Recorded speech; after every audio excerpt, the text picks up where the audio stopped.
रामदास तुकाराम जगदाळे, मुक्काम पोस्ट गराडे, तालुका पुरंदर, जिल्हा पुणे. त्रास असा होता की मला बसताही येत नव्हतं कमरेमुळं, चालताही येत नव्हतं आणि उठताही येत नव्हतं. मांडी घालून पण बसायला येईना.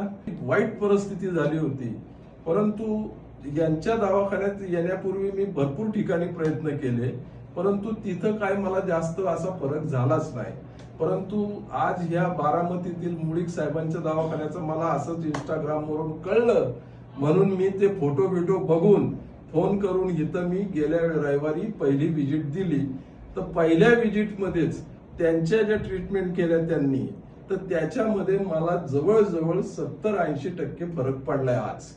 त्या इथून म्हणजे जसं त्यांनी इथून ट्रीटमेंट करून मी रविवारी गेलो, तिथून पुढे मला बसता येतंय, चालता येतंय, खुर्चीवर बसायला गेलं तरी दुखत नाही, उठायला गेलं तरी त्रास होत नाही, चालायला गेलं तरी त्रास होत नाही. त्यामुळे त्यांच्या ट्रीटमेंटनी आज तरी मी एकदम बरा झाल्यासारखं मला वाटतंय साहेब. Okay, thank you.